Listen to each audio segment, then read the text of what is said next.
अंदाजा सिर्फ ताकत का लगाया जा सकता है, हौसले का नहीं। और डर सिर्फ आपके दिमाग में होता है, कहीं और नहीं।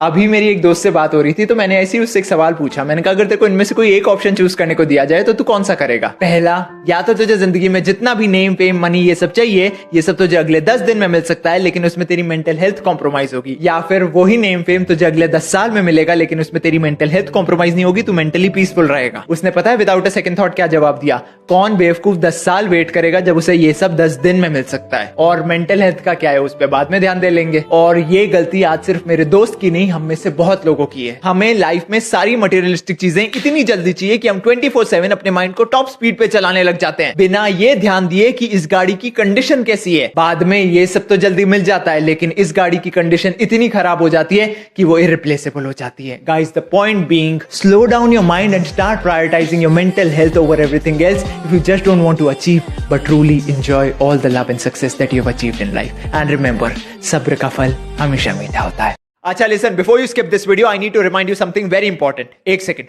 म्यूजिक। आई नो आप सब अभी मोबाइल पे टाइम पास कर रहे हैं, ना ही माँ बाप कुछ बोलने वाले, ना ही घर वाले। आज हम सब अपनी मर्जी के मालिक बन के बैठे हैं। लेकिन एक बात ध्यान रहे, आपका हर वो सेकंड जो आप दूसरों को देखने में बिता रहे हैं, आप अपने सपनों से कम करते जा रहे हैं। गाइस, अंडरस्टैंड, हम सबके पास एक बहुत लिमिटेड टाइम है अपने सपनों को पूरा करने का। ऐसा ना हो कि मरने से पहले भी आप यही कहें कि यार मेरे सपने तो सपने ही रह गए। Guys, do not waste time in watching others, do something in life so that others start watching you. Hit it.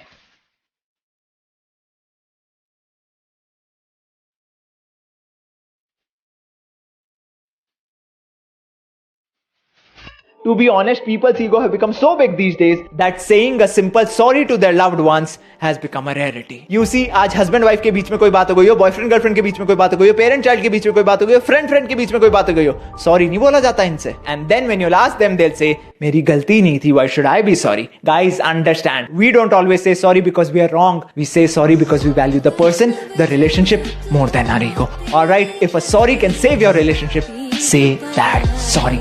Save your relationship. Let's become successful together. We see a lot of people these days running after people they like, they have a crush on, despite the fact that the other person is not interested in him or her at all. Guys, understand, time is money. So don't invest your time on someone on the basis of how much you like them, but on the basis of how much they are investing in you.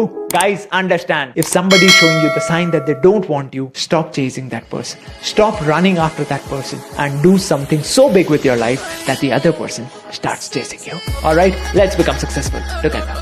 आजकल के ज्यादातर बच्चे जैसे जैसे बड़े हो रहे हैं उनके अंदर एक नई प्रॉब्लम बहुत पड़ रही है, और वो ये कि उनका अपने डैड से बात करना कम होता जा रहा है। अपने ही डैड से बच्चों की बनती नहीं है आजकल, ईगो क्लैशेस आ रहे हैं। और ये प्रॉब्लम ज्यादातर लड़कों में देखी जा रही है और कोई इसके बारे में बात नहीं करना चाहता। क्यों? क्योंकि माँ है ना, माँ के सब क्लोज है। क्योंकि माँ है ना, माँ इमोशनल होती है, उसने तुम्हें अपने पेट के अंदर रखा है ना 9 महीने। मैंने ऐसे ही एक दिन एक दोस्त से पूछा, मैंने कहा यार लास्ट तेरे डैड से कब बात हुई थी? उसने पता है क्या कहा कि यार 6 महीने हो गए। मैंने पूछा क्यों? कहता है यार उनकी बातें ही नहीं समझ में आती, ज्ञान बहुत बांटते हैं।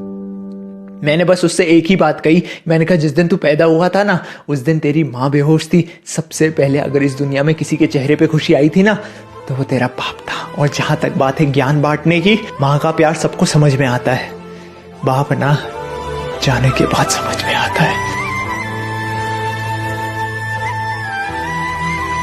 कल की बात है, मैं अपने फ्रेंड को दिखाने हॉस्पिटल गया था। हम अपनी टर्न का इंतजार ही कर रहे थे, इतने में एक डॉक्टर बाहर से आया। थोड़ा जल्दी में लग रहा था और फटाफट सर्जरी रूम की तरफ गया। इतने में उस डॉक्टर को देखते ही एक आदमी भागा भागा आया और उस पे सबके सामने चिल्लाने लगा, इतना टाइम कहाँ लगा दिया, पता है ना मेरे बेटे की जान खतरे में, कल को तुम्हारे बेटे को कुछ हो जाए, डॉक्टर का इंतजार करते करते कोई रिस्पॉन्सिबिलिटी है या नहीं, और पता नहीं क्या क्या। डॉक्टर स्माइल करते हुए कहता है आई एम सॉरी, मैं हॉस्पिटल में नहीं था, जैसे ही मुझे पता चला मैं आ गया, अब शांत हो जाइए, सब सही हो जाएगा। And he went to the operation theatre. कुछ टाइम बाद जब हम लोग हॉस्पिटल से फ्री होकर निकल रहे थे तो डॉक्टर ओटी से निकला और बोला गुड न्यूज, आपका बेटा अब सेफ है, और कुछ काम हो तो सिस्टर से बोल दीजिएगा, और हमें साइड करते हुए हॉस्पिटल से बाहर। वो आदमी बोला बड़ा एरोगेंट डॉक्टर है। सिस्टर ने पता है क्या बोला?